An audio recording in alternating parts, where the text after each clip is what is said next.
Welcome back to the Dad's Behaviour Madly podcast. Joining us we have Gavin, Darren, and a bit of a local celeb, Heath. I've invited Heath along. He's a local businessman, a fountain full of knowledge, a really interesting character. First time I met him I thought, wow, yeah, I'm interested, so I thought, right, let's get this fine young man on the podcast. So please welcome Heath Sample. He's just trying to sweet talk. Yeah, I don't know what's going on here. Fountain of knowledge. He must have double vision or something. I've been called worse. I've been called a lot worse. Trust me, a lot worse. Never introduces us like that, does he? No, it does not. You're jealous, mate. You're jealous. We'll do the next one where we introduce you a bit more. I like your shirt, mate, so we're all good. There you go. There we go. You've made an effort, haven't you, for a change? Yeah. It's just in case you mention anything that you usually mention. Oh, we've still ain't got a date, have we? I'm going off subject here. What we've done in the previous episodes, we've done a date for Darren. So, I don't think... I ain't checked the spam filter, but... I think it was funny about twice. Yeah, that's it. And then when it's that, date for Darren, wasn't it? Darren's dating service on the podcast. Something like that. Hey, don't if it works, it's all that matters. Yeah. It's not working. We're going to have a rethink. I'll take a note, must try harder. So yeah, just I wanted to welcome Heath to find out who Dad's Behaviour Madly are, what we're doing, what Heath's about as well, how he ended up in Scarborough, a bit of his story as well. So if I ask a couple of questions and just fire along with that. Yeah, absolutely, mate. That's great. Yeah, if you just ask a few questions. So everyone knows, I think you're a pretty popular character as you are.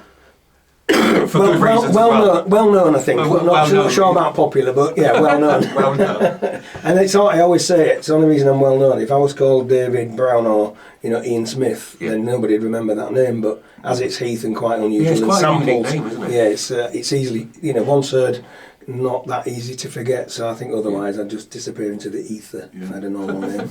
That's what you do, change your name. That's it. Can't hear any more, Rod. I can lease mine to if it helps. Oh. So how did you end up in Scarborough? What brought you to Scarborough? A bit of backstory about yourself. Yeah, sure. So my dad used to work down in Barnsley and around the windmill clubs and that sort of thing. Mum was from Doncaster originally. That's where I was born. Oh, Doncaster. Oh, okay, yeah. And we moved up when I was 3 months old. Dad bought a pig farm in Flixton. And I've been there ever since, really, in and out. And we went to Caton School, which was fantastic under Mr. MacArthur. And then Pindar School. We lived around sort of Osgerby area at the time. And then we moved into town and sort of bussed into Pindar.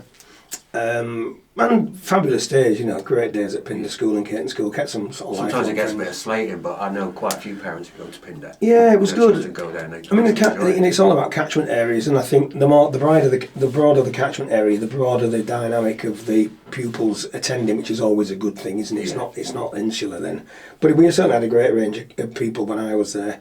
And then sixth form, which was great. Sixth form for a year, then disappeared off into the RAF. But I bought my first house in Scarborough when I was 18 years old on my 18th birthday in Caton. So I've always had a base here. Yeah. And my first job was on the seafront at 12, condensing cardboard boxes for the 50p in a pound shop on the bargain centre. Wow. For the Harvey Silverman and his wife, Davrin Silverman. Yeah. So I worked for them. Dad was working for Jimmy Corrigan at the time. Yeah. And then bits of spare time, it went different jobs. Worked at Rollers. We used to have a roller skating rink here, so I worked at Rollers. Where was that based? That was up at Zoomeryland. The second site was based when we used to have Mr. Marvel's, and the first site they actually built under the Futurist, and that was Melvin Silverman, which was Harvey's brother, that had actually set up the roller skating rink, which in 82, 83 was immensely popular. And it was a great place for kids to go out and hang out. There wasn't the sort of limited places we have now, but that was fantastic, and did that for a lot of years and enjoyed it. So worked there as well, and then worked at Marvel's, then worked at Water Splash as a kitchen staff to start with the first year it opened, then as a lifeguard the second year, then joined the RAF, sold house in Caton, then bought one on Gladstone Street, kept travelling up and down, and I've basically done that all my life. Went to university, I've joined the RAF, went to university after that, came out of the RAF, went to university, went to Teesside, so it was nice and close, so I could travel and work on weekends, which I did every weekend, and then in the summers I was working as a lifeguard on the beach, paddling around on the yellow boat, so that was awesome. It was what a life, then worked behind the bars and nightclubs on the weekends, which was great. And Just studied away basically for the 3 years and did legal practice course final year. Qualified then? Yeah, I did back in '95. Yeah, didn't really carry it on very long. First job I got was a guy called Don Robinson, which will be well known to a lot of listeners. Who started Mr Marvell's and had the Opera House. He owned Hull City and Scarborough Football Club, I think. I got my first job with him as a trainee legal counsel back in '96. A company called Cunic PLC in Leeds. So I worked there, but after a couple of years I realised the guys working in business development and sales were having a far better time and earning far more money than I was. You know, they'd come back having said that I've done this deal with Whitbread or Allied Domestic Retailers was. It'd be on the back of a fag packet. You know, they were half cut, so they can't remember what they've written. You know, there'd be something to do like 18,000 gambling machines or 1,600 pool tables, and they'd expect me to sort of pick the shreds out of it to make a contract, you know. And I'm like, guys, these guys are having a ball. I need a bit of that. I want a piece of that. Yeah, exactly. So I did that. They did let me swap over, and then I went and joined Sega, the games company, in 2000 in Birmingham. I was their sales manager. Then within 18 months, they promoted me to sales and marketing director for worldwide sales. Yeah, Sega. that was good. Sega, yeah. Is that you? Are you the voice behind that? No, thankfully not. No, in fact, I wish I was. I got the royalties. So where's your? You've got a good work ethic by the sound of it. Where did that come from? Have you got a mentor that guided you, or someone that you? Mum, Mum was always about. Mum and Dad split up when I was early, sort of 8, 9 years old, and Mum had a bit of a. Dad had to move away, and let's just leave that one there. Mum was on her own, so she'd held down 3 jobs, cleaning at 6 till 9:30 in the morning, and then she'd go off and work at Debenhams at 10 o'clock till 5:30, and then she'd have a job on the seafront 6 till 10 o'clock at night. And we were in rented accommodation. You know, we moved around from the age of sort of 9, 10 years old till I was 16. We moved in about 17, 18 different properties, you know, because Mum would struggle paying the rent. But she was working as hard as she possibly could, but obviously the job didn't pay very well. So I always saw Mum and admired how hard Mum worked, and thought, wow, that's, you know, I can see that she got luckier the harder she worked. So I think we've said in the past, it sounds a bit similar to me as well. My dad left when I was 6-year-old, and I don't think at the time though I didn't appreciate it as much as I realise now. You sound like you realised. I realised it straight away because I could see. Well, I didn't see a lot of her, and and I think I sat her down once and sort of asked her, so, you know, why are you always out? She said, look, you know, we have these bills, and so from a very early age you realise. And sometimes on a Sunday, if we ran out of money and we'd be sat in the flat with no lighting, we'd run out of toilet roll and food. So you had to use alternative methods for that. It firsthand. Yeah, that's it. Yeah. And then we'd have it'd be B-roll dough balls on a Sunday night, which was basically just water, a bag of flour, make some dough balls, and luckily the gas cooker worked because it wasn't on the meter, so then the gas wasn't cut off. Not bypassed from next. Yeah, that's it. No, I didn't know them tricks back then, but it would have been good, wouldn't it? Been a bit cheaper, but yeah. So I knew from a very early age that she's working. She's working really, really hard. And I think that gives you a good moral compass and a good start. Yeah, it does. Yeah, it does. And I suppose I was lucky then to join the RAF, where again the moral compass is put firmly in one direction, which is what they tell you it is. So you learn to take discipline, acknowledge, rank, you acknowledge respect, you earn respect, you've got your own level of where you fit within society and within the hierarchy, so you're not always right. You can't have an ego or such. Don't have an ego, because they'll knock that out here. Yeah. So I was very lucky to have that sort of grounding to then make me realise, and I grew up very quickly. From a very young age, it was tough. I mean, when I say I was working when I was 12, 13 years old, I was working 10 hours a day, 7 days a week in my summer holidays. Not many 12, 13-year-olds. It was £1 an hour. I was doing other things at that age, mate. Yeah, I can imagine. Yeah, the things I wanted to be doing. Yeah, that's right. Mine was like, say, I never really had a bit of like my mum was. I've been on the podcast anyway, so I can mention it. But she was like raging alcoholic and stuff. So I've always I lived by myself. So I had my first bed sit in Plymouth at the age 15. Wow. So it was a proper eye opener, and I was like, right, holy shit! It's like I've got to fend for myself now. It's like, what do I do? And I always remember this one room. And like the entrance downstairs was a massive, thick steel door, and above me was like a couple of dealers down below. There was a couple of dealers. But the council, Plymouth Council, would put me in there. Yeah. And I like just turned into like 16, and then like I've always like worked illegally and legally. Yeah.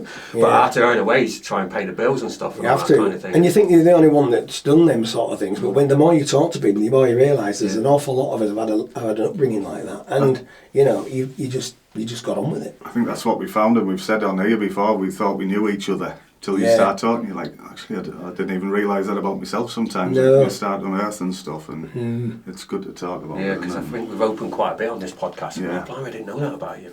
Blimey, why didn't you say that before? And it's like different things. So it has been good. The benefits of this podcast has meant we can open up more. And some of the dads in the group are like, we didn't know that about you. And I was like, well, if I'm coming on a podcast, mate, I might as well just spit it out. Oh, absolutely. Let you yeah. know and stuff. And And if people can relate to it, then Yeah, I think, yeah. well, actually, it wasn't me. it's Just, like Yeah. a bit of that problem shared, isn't it? yeah. It is, and I also think that people can be a bit too protective about what they say and how they act because, you know, you can't really be that bothered about that much. You know, it was just an insignificant little speck on the whole of the universe. Don't take yourselves too seriously. Yeah. And also the fact that, you know, be proud of what you've gone through and what you've come through, and you know, you can move forward on any platform, can't you? Yeah. And don't beat yourself up about it or beat anybody else about it. That's life. Use it as a build and a positive, and do something about it. I used to. That's why I used to beat myself up about it, and that's why it's made me more determined to be a dad, like them from what my example of a dad was. So I've gone right. Well, that's why I need to be the best I can be, because I didn't really have that. So I was like, right. Well, I need to be this way. So we never take anything too seriously. We'll always have a laugh. But then you can't beat yourself up because if you're striving too high, this is what I need to be. You know what I mean? Yeah, If it yeah. doesn't quite fit that, you don't have I'm to. quite lucky to where I am now. To get where I am now, it's took me bloody definitely, years, yeah. like Yeah. Oh yeah. through like different achievements and wrong paths and stories and that and whatever. And, but like I think it molds you into that person, doesn't it? Yeah, it and as does. you know, you like doing things and you get there through like hard work, determination, like you took inspiration from your mum and that as well. Absolutely. Yeah. It's like myself with me CIC stuff. I take my kids with us. Oh, good. I give them a little bit of cash. I think it's good for them to experience it and see what Dad gets up to. Absolutely. And it gives them that work ethic, doesn't it? Yeah, it's not all TikTok and Instagram and No. how wonderful everything looks. No. You Well, it know, looks how- alright, doesn't it? Yeah. Behind the scenes, Let's have a bit of reality, which is, you know, you look at the royal family and they've always been good at that, haven't they? Yeah. Keeping the kids grounded. You look at, I mean, I am a royalist, I'll be honest. I mean, why would you want another politician instead of a royal family?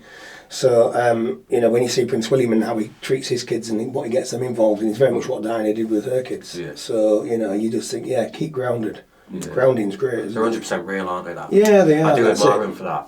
I do. I always like Princess Di for her kind of stuff and all that. Yeah. You wrote a book, didn't you, as well? Or? I did.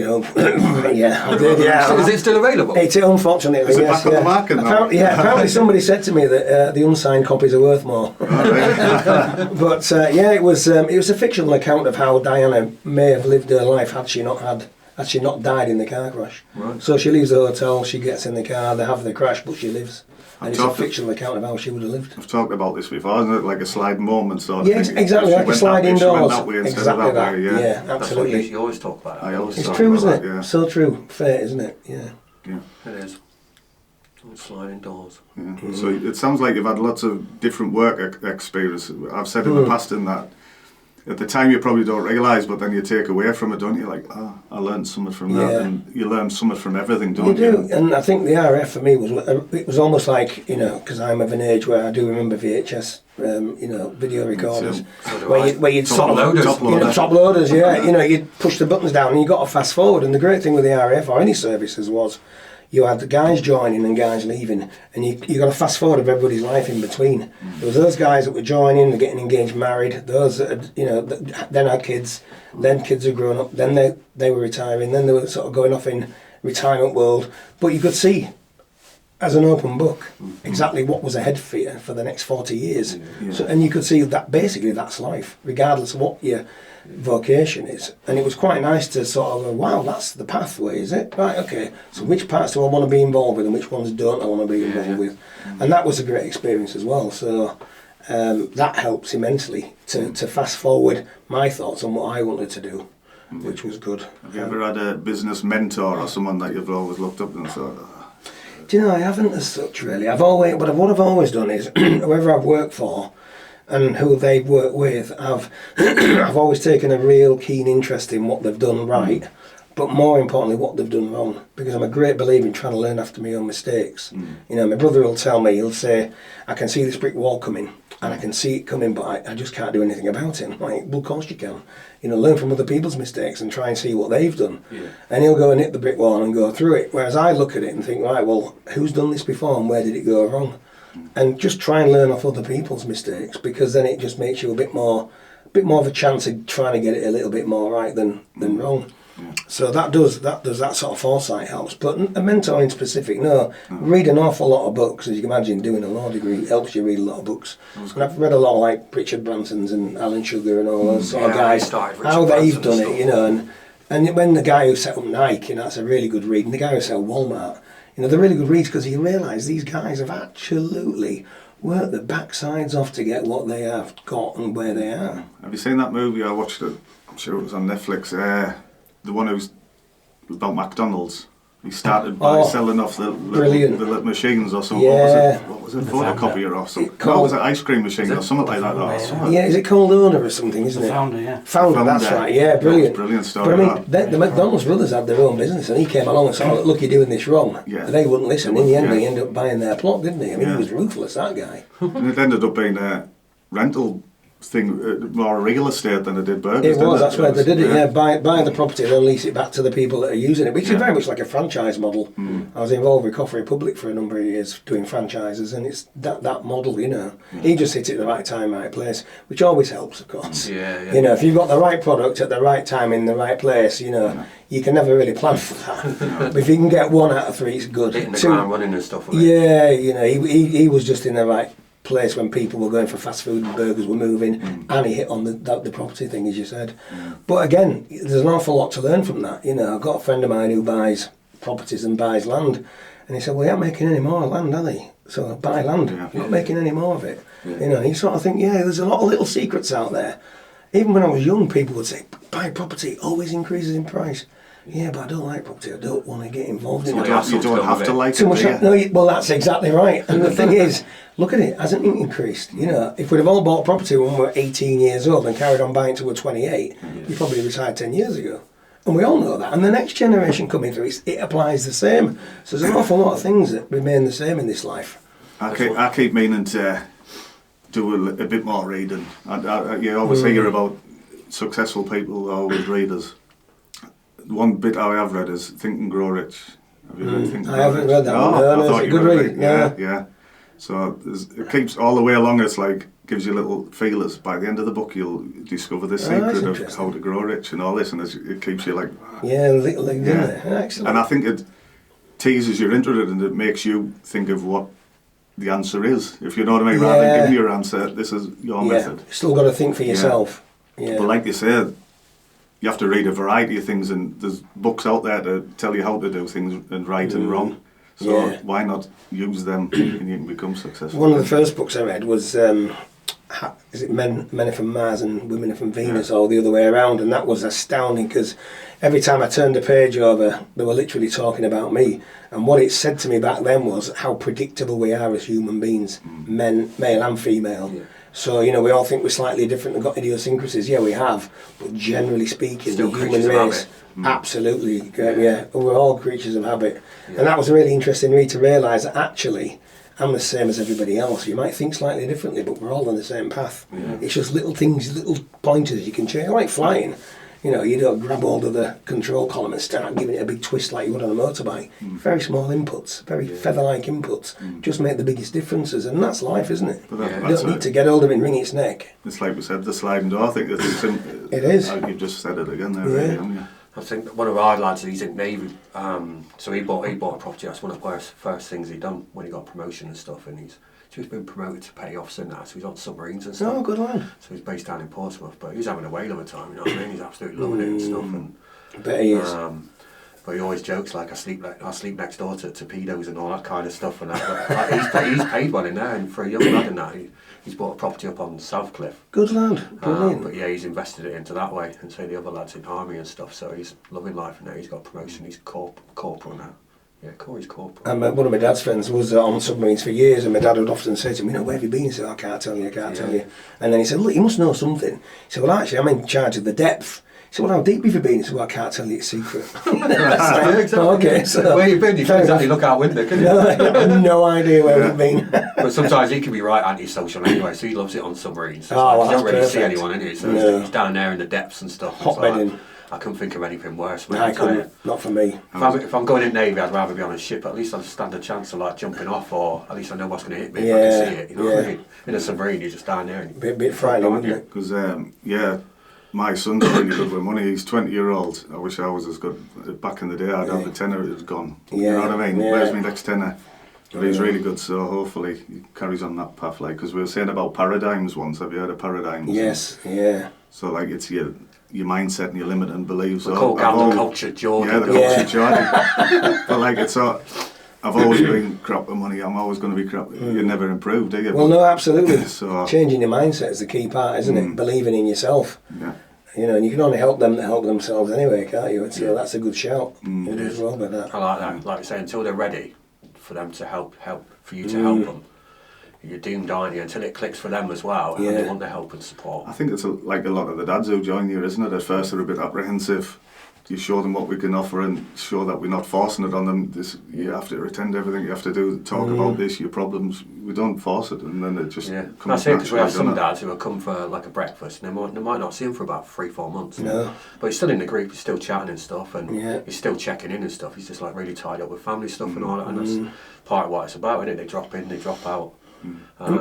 I think participation's passive as well, isn't it? Because it's just listening and reading what other people are up to. It sort of gives you an out, doesn't it? You know, it's good to know. And it's like in our WhatsApp group, we always say it starts positive on the morning. It's like, morning, how is everyone? You know what I mean? And that just could change someone's day. Of course it couldn't can. Absolutely. Change your outlook. Yeah. Surround yourself with people who are... Someone's always usually got a answer to this, like the problem if someone puts something in. Haven't they? That's why I work. Sometimes I take a step back and I just see it. I don't even have to respond. Yeah. Someone's already beat me to it and gone, what you need to do, mate, is this. Yeah. And I'm like, sweet that. Works And it both works, ways, doesn't it? And that's why these groups like your group works, because people, you know, when I came for the breakfast on it was good Saturday, time, it was great, you know, and it was nice to see the dads and, you know, some yakking away together, some brought the kids, and everyone was just having a nice time. And, you know, the sort of level of interaction was entirely up to them, which was great. You know, there was none of the forcing it down your necks or doing anything or telling you should do this, that or the other. You're just like, look, we're here, we're a group,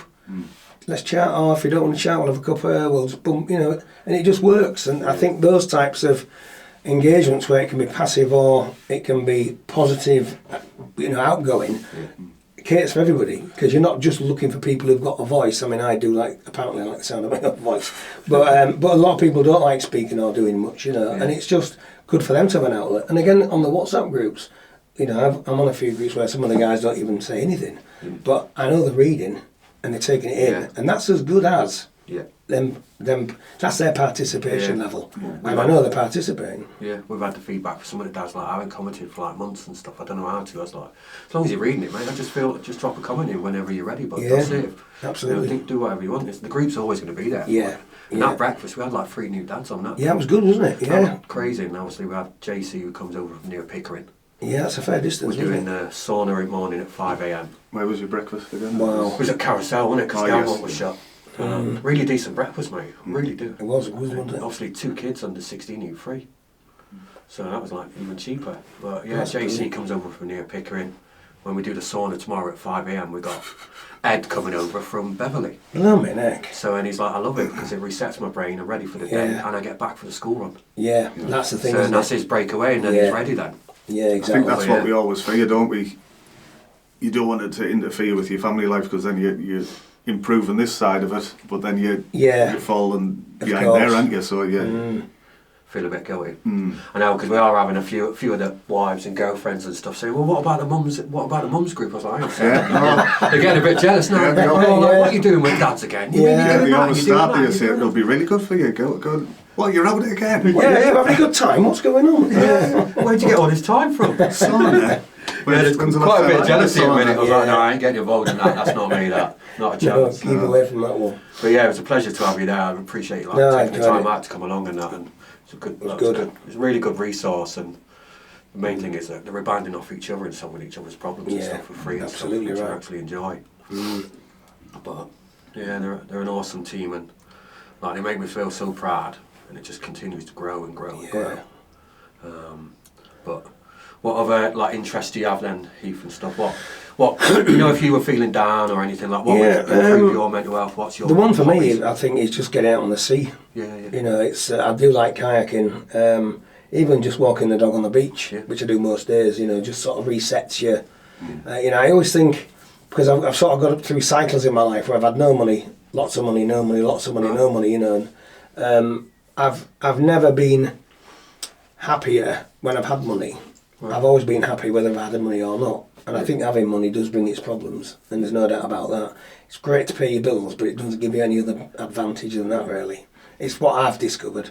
Might be different for other people, of course. But so walking, just the free things in life I really enjoy. But there again, I was born in Wakefield, so I'm a West Yorkshireman. Right. Us Wesseys have a reputation for being slightly tight. They say that the Scot, we're quite generous, but not as generous as the Scottish. But so you're a posh Yorkshireman, like I'm a posh Geordie. I think we are, mate. Yeah, we're in that level. So I go for, you don't.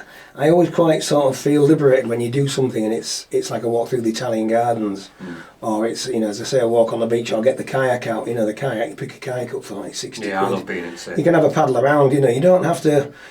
You see people out on boats, you think, oh, I'd love a boat like that. But, if you just get out on a paddle and just get out on the water, we have paddleboards now and going north. They're fantastic. And blow-up ones are brilliant, aren't they? Because you don't... I take a little fishing rod out as well, so I take those out and go in North Bay, and I even take snorkel mast down, so I tide on North Bay and Coventry, Newcastle. Stunning round there. You see crabs, lobsters, flatfish, the whole bloody lot when it's like nice and clear and that. It's great, isn't it? And we're really lucky to... I always appreciate it here. I absolutely love it. We do, and that's the thing, we've got 9 miles of coastline, and, even walking the Cleveland Way, sometimes we'll jump on the train and just get off at Filey. It's like £3.80 one way, and then walk back on the Cleveland Way with the dog, which is just great, and them sort of things just reset your mind to just being able to get out in the open air. I think fresh air and open spaces, just an ability to sit down and just do things as much as you want. Some of the simplest things. Yeah, some of the simplest things are great. Don't get me wrong, I do enjoy flying. I've got a plane, I enjoy flying, I go scuba diving, got a boat in Spain, for all them nice things. Yeah. But they don't bring me any more happiness. In fact, they bring me a lot of hassle, because they have to have maintenance and things go wrong with them. Whereas, the kayaks never let me down.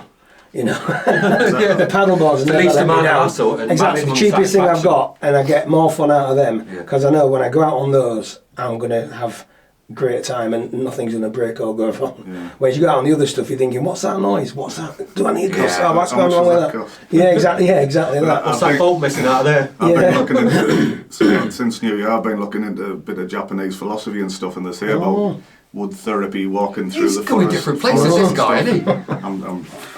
But and they call it the Green Cathedral or something like that, because it's therapy in the forest. Oh, absolutely. And you know what, we've got some stunning walks around Scarborough. Scarborough towards Far. I mean, if you go around towards Bempton and Flamborough, again, you can get the train there for next to nothing. I've just been at Hull today. It was £7.80 one way to Hull. I mean, £7.80 is brilliant. Not suggesting I'd walk back from Hull anytime soon. But, you can get around and not have to go too far for very little money. And even walk around the Marine Drive. Fabulous, I enjoy that as well. Getting out on the motorbikes, I've got a couple of bikes and I like to have a little ride around on them. And then sometimes I'll just disappear and I'll go for... I might just go for a cup of tea on my own somewhere, or go for a beer on a Sunday afternoon. I'll just think, right, they're the local places I go. I'm not going to them. I'm going to go somewhere completely different. Somewhere random. Put myself in an environment I might not be comfortable with, and make myself talk to people and do them sort of things. And I find that therapeutic and interesting. Listening to other people, to what they're doing and their stories. And because you're not just blindly leading your life then. No, you're not. You're put into a different environment. You're like, right, I have to navigate this. Absolutely. And I think Mum, because Mum reinvented herself more times than, the steam engine in jobs that she did. She went from sales to double glazing to food selling to shops, and then she became a milliner, made hats. She'd do anything to survive. And I think that instinct is a little bit in me, where I'll just do anything just to experience it. And I'm quite fortunate in a way that I've never really given much notice to what people think about me, which might be good or bad, I don't know, but I really don't care. I don't, so if I walk out with a bag of really scruffy jeans and scabby boots and look like I've just been dragged through the Amazon, I'm not that bothered. Or if I go out in a shirt and tie, I'm not that bothered. And Lucy, my wife, will say to me, "Oh, that suits you. That looks really nice." I'm not bothered. You know, I'm not bothered. I couldn't care less, really. As long as the work I do, because I still work full time, as long as my customers are happy with the work we do and we strive really hard for that, then everything else to me doesn't matter. You know, and I just enjoy it for what it is, and I don't have any airs or graces. I will turn them on when I need to. You know, if we have an RF reunion or we have a Green Howards reunion or whatever, I'll turn it on when appropriate. And other times will be exactly like I want to be. So it's 100% real, really, isn't it? Yeah, that's it. You know, you just work to the environment you're in, don't you? You know, if it gets cold, you put a coat on, don't you? If it gets hot, you put your shorts on. Yes. You know, you treat your mind the same way. Usually I'm in shorts all the time. Yeah, you are in shorts all the time. Yeah. I've made an effort today. I've stuck some trappies on. I knew Heath would come in, so I thought I'd make an effort. I think because that can affect your mental health. I think you put all these different personas on and you can't remember which one's the real you, can you? Yeah, that's and it. They always say, like, when you're on your own, that's you. That's you, yeah. So if people don't know that you no, that's it. And, you know, with work, I mean, we've got, we supply a lot of games. We've got a lot of very demanding customers that are companies like William Hill, Bet365, and we've opened up now in Africa. We've opened up. Is that what you're doing now then? Yeah. So back into the games business again, like Sega. You know, so I've been doing it 29 years now, and for myself since 2004. I've done a couple of businesses, sold them, and started up new businesses. Worked out the Iron and Malta and other places, but. So it's quite demanding. You know, 45, 50 games a year in 26 different languages. And you know, we go pretty much globally around the world because it's online. You know, put it on one source and it's available to everybody. But we're moving into new markets like Thailand, India, Indonesia, Africa. So that's really, really demanding. So when you get that chance to have a cuppa on your own or a beer on your own, it's great. You know, and then it's nice to bump into your mates as well and have that part of it. So I've probably got about 7 or 8 different plates spinning. But probably like my mum did back in the day. You know, she was always keeping busy doing different things, being dynamic and changing with it. And I think that just suits me. You know, I'm a trustee at St Catherine's. Amazing people. You know, fantastic. I love it. It's voluntary as well. You know, the Scarborough Neighbourhood Board, chair of that. What made you take on that and all? Because that's like going to be quite demanding. It's a tough one, yeah. I mean, it's interesting. Again, I think it's a challenge. You know, if I'm not being challenged, I don't want to do it. Right. Because I just think I've seen my mum being challenged all her life, and I just want to be challenged, and I really don't like it. I think you're definitely going to get that with a I don't, you know, and it's. I think the first thing as I walked into is we've got a Conservative-led North Yorkshire Council with a Labour MP for our town and a Reform local council. So it's and we sort of sit across all of it. But I think for me I was reading too much online, as we do. We scroll through, and you know, part of relaxation for me is watching some videos online as well if I'm sat at home or watching TV, and I am both answering emails for work. But I was looking all the time, and there's some groups out there that we all know the names of, which are pretty negative. And you know, we can be negative. It's easy to fall into that trap, and before you know it, you start convincing yourself that things aren't as good as they are. And I'm sort of walking around Scarborough, the place I love. You know, I've had boats in the harbour, as I said, go kayaking, got on the jet ski, fly above it in the plane, scuba dived all of it, and I love the place. But then I'm sort of sat there last year going, yeah, do you know what, they're right, they're rubbish, and that's rubbish, and that's rubbish. And you start picking fault. I start picking fault with everything, and I'm like, I'm the guy that's glass is half full, always, and you can make anything happen if you want to put your mind to it. And I thought, Jesus Christ, you know, you've turned into a bit of a dick. So one of my friends who will remain nameless, she'd put a post on saying, look at Scarborough, isn't it beautiful? And she just had a walk around the North Bay or somewhere with a dog. Isn't it beautiful? Look at all this. And I'm like, you know what, exactly. It's all about perspective. So I thought, right, let's do something about it. And then I was talking to Simon Bull, who's chairman of Scarborough Business Ambassadors, and Rich Boys, who's on the board, at Scarborough Neighbourhood Board, was part of the town board deal, or town deal, whichever way it is. And the chair position was available, and I thought, that's the sort of thing I can get stuck into. I can actually try and make a difference with that, to help everybody get to the right consensus and help what Scarborough needs to keep it. Well, to get it back on its feet in a little bit of a way, because it does have its challenges, of course it does. Like everywhere, isn't it? Well, of course they do. I was in Blackpool a couple of months ago. Let's leave that. Let's just leave that right there. You know, you think Scarborough's got challenges? Overused. You know, we really haven't. I think if people sort of stopped moaning and had a quick look around and then started being positive, you'd probably improve things 50% straight away. There's a lot of good stuff going on as well, community stuff. And There is. It's on the rise. I think everyone's like, right, let's do something. There is, and that's right, Gav. And I just thought, there's this £20 million. Yeah, of course we could do with £2 million. But again, that's me being negative. Because we've got 20. That's fantastic. If we can make a 10% saving on what we invest in there, we've got 24.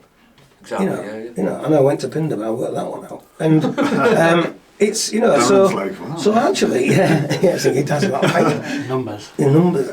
But so I think, we can do an awful lot of good with that. It's got to be audited, we've got to get the right projects in. But again, it's community driven. The North Yorkshire Council have been really good. I'm completely right in the middle of everything. They are. They get slated an awful lot, but then which council doesn't? Yeah. But their regeneration team worked their socks off, and they've been out last year through Lauren and the other team, Kerry and Laurie, have been out there and they've been trying to canvass support for what do you want in Scarborough? There's a blank piece of paper here. We've got £20 million coming. What do you want for Scarborough? And unfortunately, they only got about 2,500 responses, but you can take the horse to water, you can't make it drink. But again, what that was representative, because they went to the areas like the Old Town, the Town Centre, the Seafronts, North Bay, South Bay. I mean, where else can you possibly go? And there was links online to put all that feedback in. So I just think, we've got a great chance of doing it, and that's why I got involved, to sort of think, what, come on guys, first of all, let's all stop having a little bit of a moan, and let's think about the positivity of what we can do with this money. How often do we get 20 million? We don't, do we? And that's the thing, and it's like I said last week at Scarborough United Residents, I said, look, this is not for North Yorkshire Council to spend, this is not for, the councillors locally to spend. They've got their own budgets. This is money to be spent on the projects that Scarborough people believe will make a difference to our town.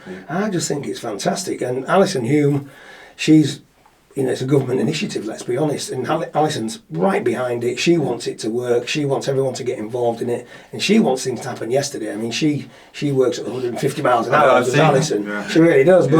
But good, isn't that Still great? gets the odd comment while they haven't personally responded to her. Someone's well, I know. I mean, can you imagine Come how many emails and messages she gets? I mean, she can't. She's got a support staff, but it's not big by any stretch. And she's out there pushing for it, and she's out there trying to get more recognition and more funding. And you just think, what? She's out there talking to people and doing things. We haven't seen that for a long time in Scarborough. True. We haven't. And credit where credit's due. So yeah, we're really keen, and I am enjoying it. It's probably a little bit more challenging than I thought it would be, because things take too long. I mean, in my business, things are quick. In most businesses, things are quick. But when you've got due process to follow, and you've got plans to follow, and it's government money, let's be honest, you don't want to get that wrong. So things might go a little bit slower, but when the first tranche of funds come out in April, then we can really start hitting the ground and make some quick differences that'll matter to people in Scarborough. I bet you can. You're a forward thinker, aren't you? So I bet you can see the end goal. You think, I want to get there. Or are you happy with the process? You like the process? I like the process, but I want the process to be like 20 times quicker. And I think we can make it quicker as well, because North Yorkshire Council are just there to basically sanitise everything we do and make sure that we can spend that money. Make sure we get that value for money. So we've got pretty much an open book in a way. So it's the projects that come through that can get the funding that we can then help to get match funding, help to get grants, everything else. And all we keep saying is we want them to have, they want them to be deliverable, accessible, and they've got some longevity to them. We don't want to fund sustainable. Yeah, exactly. We don't want to use that money for something that's not going to be there in 2 years' time. So people need a forward plan to sort of go, well, look, we want to do this because actually this is the end goal, and you guys, Dad's Behaving Badly caught my eye because you want sort of an 11th hour project.